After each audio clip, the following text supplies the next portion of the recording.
Hello, I'm Kara, and I'm the health coach at Sancta Familia Center. In this presentation, I would like to explain what we mean at Sancta Familia Center when we say effective daily stooling. So in this presentation, I'm going to talk about several things. First, as you can see on the slide, explaining to you why effective daily stooling is important, what happens when we don't have it, what's normal poop, how can I have normal poop, and what are normal and not normal poop problems. And finally, I'm going to just be asking you what your takeaways are at the end. So first, why is effective daily stooling important?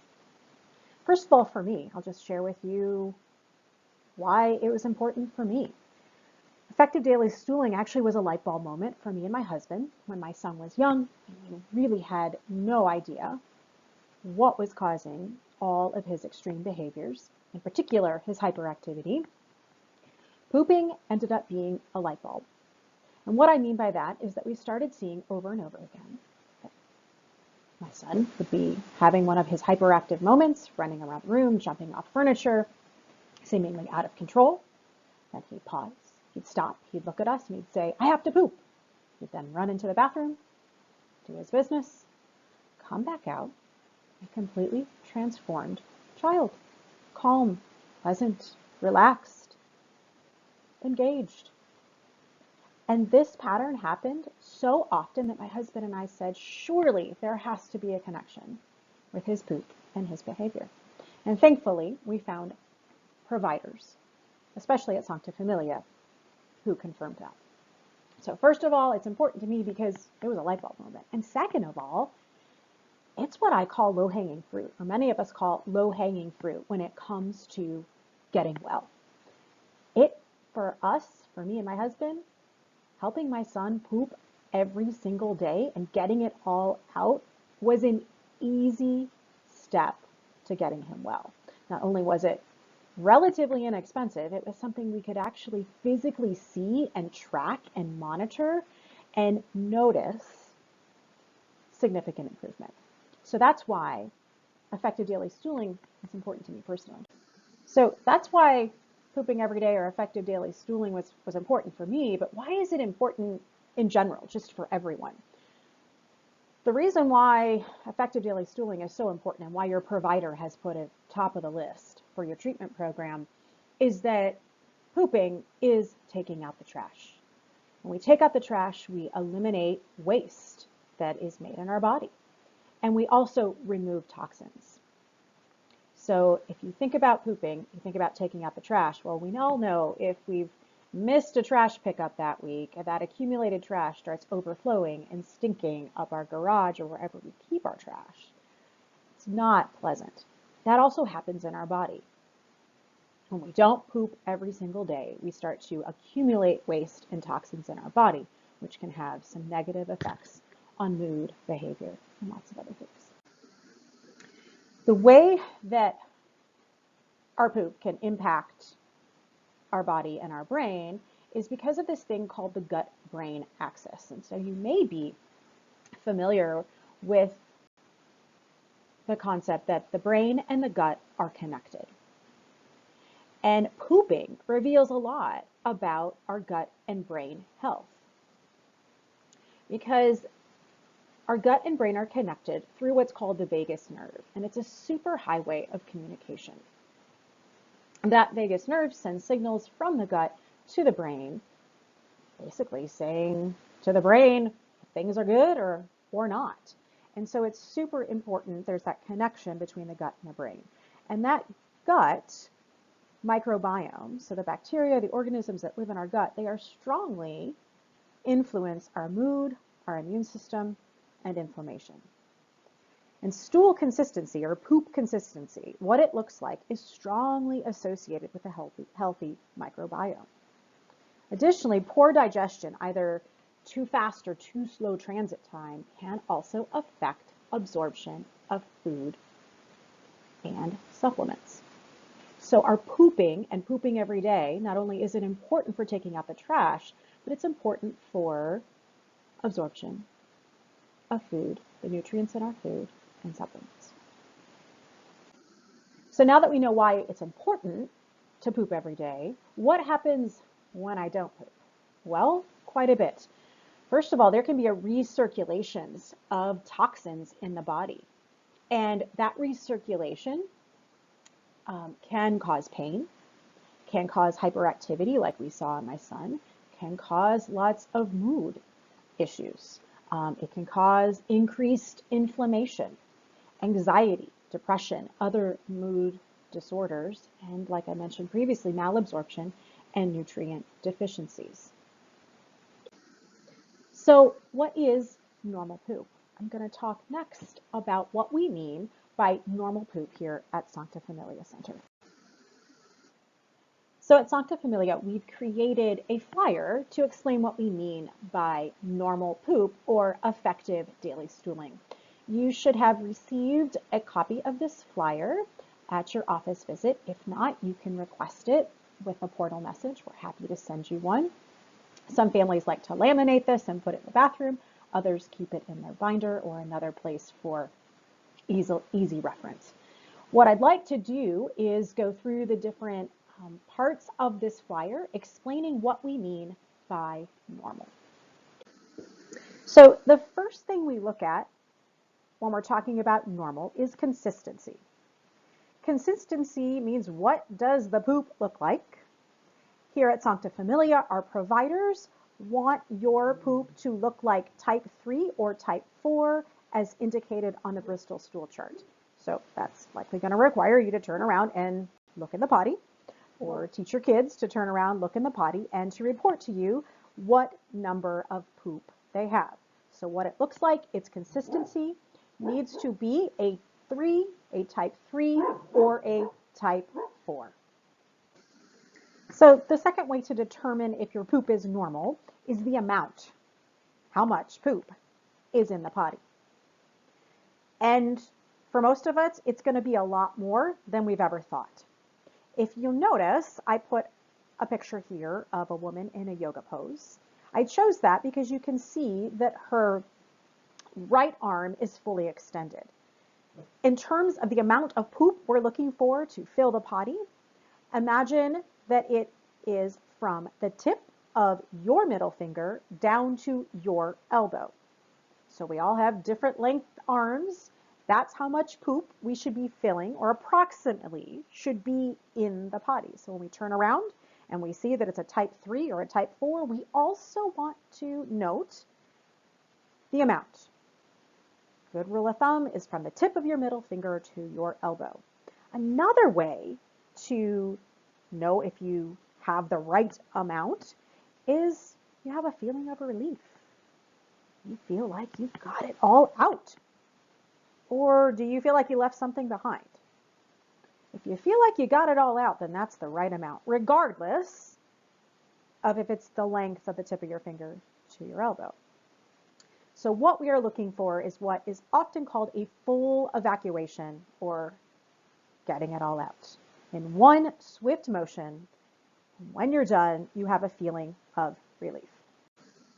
What's normal in terms of frequency? So how often should I be going? So how often should be once a day? So at least once a day, you should have a type 3 or 4 looking stool. You should have a sense of relief or full evacuation when you go, and you should be going at least once a day. Typically, that will be in the morning. Our bodies are designed to eliminate the waste that it has accumulated during the night while we sleep. Our bodies also detox at night while we sleep, and so in the morning is the time when our bodies are typically ready to eliminate or take out the trash. So once a day in the morning. Some folks find they do it before breakfast, others after breakfast, which is pretty normal because when we eat, our body is sending signals down to our colon and we're going to release those toxins and to evacuate. So morning, we're looking for effective daily stooling happening at least once a day. Morning is best. And for bonus points, if you can go in the evening as well, say after dinner, again, you've eaten a meal, so your body sends signals to go ahead and eliminate the stool. Bonus points if you can go at night as well. But at least when we say effective daily stooling at Sancta Familia, as far as frequency, we mean going at least once in the morning. It looks like type 3 or 4, and you feel like it all got out. So you might be wondering, okay, what do I do if I don't have normal poop? Because most of us don't. Most of us don't. So you're not alone. Most of us do not have normal poop. And there's quite a bit we can do to get some normal poop. There are 4 different areas that I'm going to cover on how to get normal poop: supplements, food, lifestyle, and coffee. So supplements. Your provider may have prescribed some magnesium oxide. Take the magnesium oxide as written in your visit notes or in your treatment program. Magnesium oxide can be a great way for your body to add more liquid, more fluid to your intestines to flush out the stool. Some other possibilities would be some ground organic flax, organic psyllium husk, both flax and psyllium together. You note I did put a caution at the bottom there that if you take any psyllium, you want to make sure that you don't clog the plumbing. You want to make sure that you take lots of water when you're taking psyllium and when you're taking flax. Taking too little water with either of those could clog the plumbing up. Also, you want to be careful just in terms of the amount of flax that you're taking. If in fact you've been diagnosed with a pyrrole disorder, make sure that you double check with your provider to make sure that that would be okay. You'll also notice I put down some probiotics and prebiotics. Probiotics are the good bacteria in our gut. And when we have a healthy gut, healthy microbiome, we have effective daily stooling. So probiotics can help with that.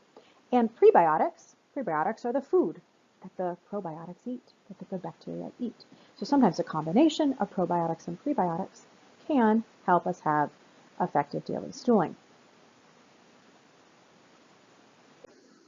Something else we can do to promote effective daily stooling is the food that we eat.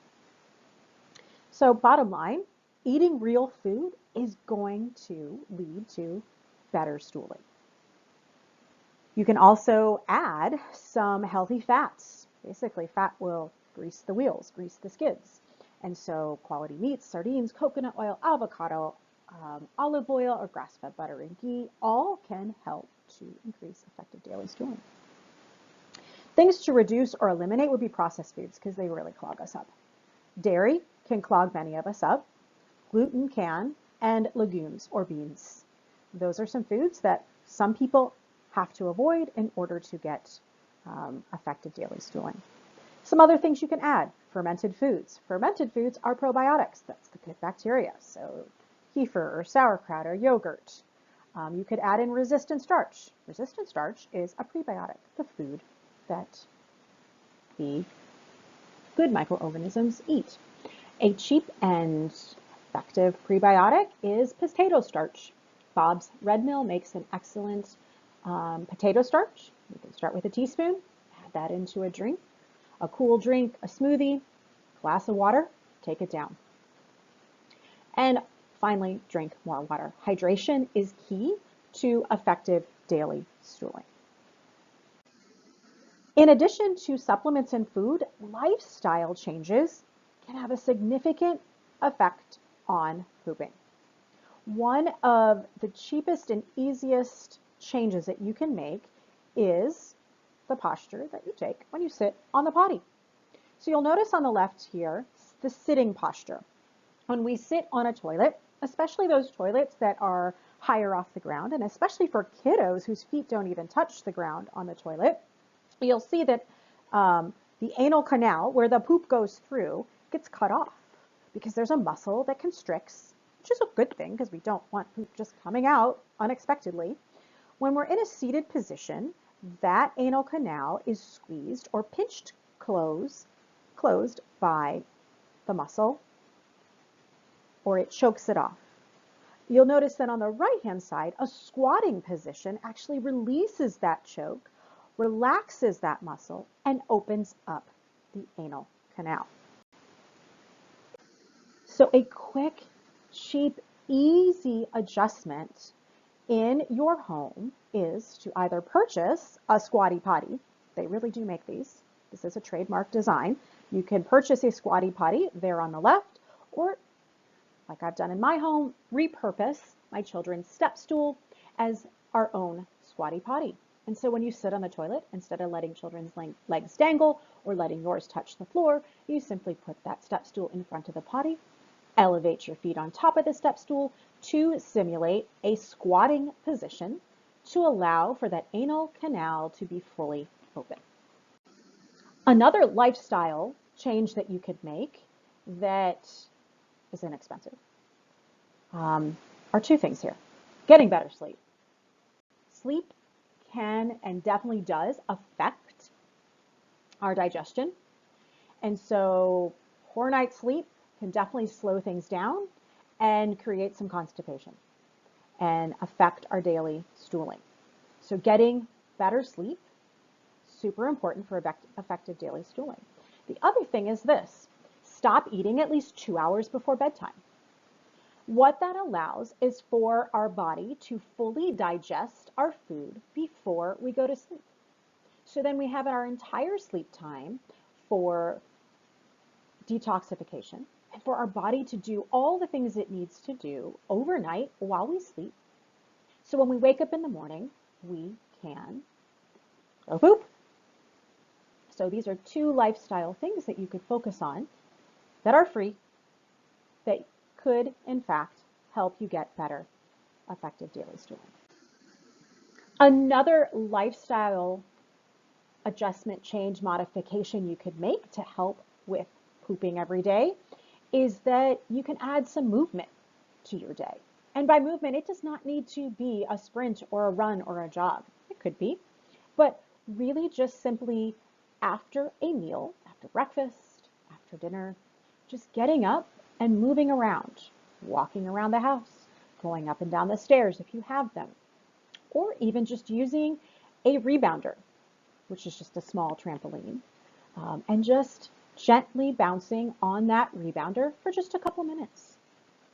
Or doing some yoga or stretching, especially inverted poses. So you'll see in the upper left picture there, the girl doing a downward dog over top of her dog, just an inversion where your head goes below your knees, a forward fold, downward dog, just bending over at the waist, holding that pose for a little bit can help with effective daily stooling.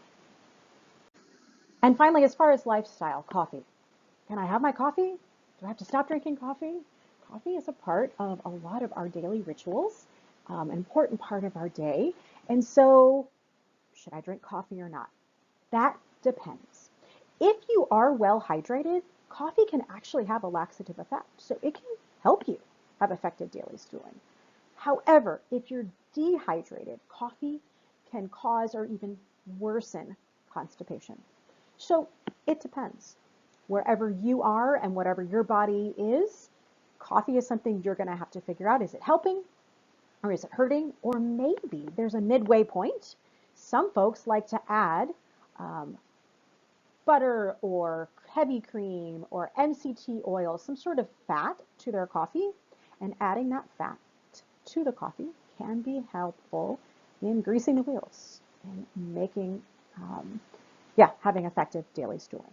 So it depends. So I want to differentiate now between normal problems with effective daily stooling and problems that need your provider's attention. Because we all can have effective daily stooling one day and then the next day we get off. And we need to know when it's just normal and what I can do to get back on track and when I need to reach out to my provider. So when might I have a normal problem? Well, any change in routine can affect our digestion, can affect motility, can affect if we poop or not. So changes in routine could be going on vacation. It could be emergencies that happen, holidays, etc. It could be a change in our regular diet, maybe because when we go on vacation, we eat differently, or maybe we go out to dinner one night and we splurge and have food that we typically don't eat. It can definitely slow things down. Those are normal problems. Something else that would be normal, when we get sick, digestion often slows down and sometimes just shuts down. And so we're going to not poop as much. Stress definitely slows down stooling. Puberty can have an impact, so a change in hormones. Our menstrual cycle, changes in our hormones can affect our stooling. And finally, disrupted sleep for a night or two. Again, maybe on vacation, maybe just going out with some friends, having a late night. Disrupted sleep can slow things down for a day or two. These are all normal problems. So what can I do when I encounter these normal problems? Well, we can go back to eating real food, going back to the food choices that we have, adding some healthy fats, all the things that I mentioned previously. We can add some more supplements, so the magnesium oxide. We can do some of the lifestyle hacks that I mentioned in the previous slides. So all of these are normal problems that we can encounter periodically as we go through life, and there are lots of things that we can do to get ourselves back on track, where we do not need the help of a provider. However, there are times when we encounter some not normal problems. So when might I have a not normal problem? As you can see, I've listed here, hemorrhoids, a fissure, bright red blood that is more than a smear on toilet tissue, and not having complete evacuation for 3 or more days. What do you need to do? You need to contact your provider. Super important that you do that. And another caveat, so at Sancta Familia, if you are doing a therapy, like say for example, ion cleanse, and you have very specific stooling instructions, sometimes you need to be stooling every single day, and a missed day is cause for contacting your provider, then you need to follow those directions on your treatment program. However, under normal circumstances, not having complete evacuation for 3 or more days is when it's time to contact your provider, especially if you've tried all the different lifestyle hacks and dialed in your nutrition, taking your supplements, adding in flax or psyllium, and none of it is working. You've been doing all the troubleshooting. Definitely reach out to your provider via the portal for help. So I hope at this point that you now know what we mean at Sancta Familia when we say effective daily stooling or normal pooping. So we've covered why it's important, what happens when we don't poop, what's normal, what can I do to have normal poop, and then what is normal and not normal poop problems. Always, if ever there's a question or you are in doubt, please send a portal message to your provider. We are here to help. Finally, what are you taking away from this presentation?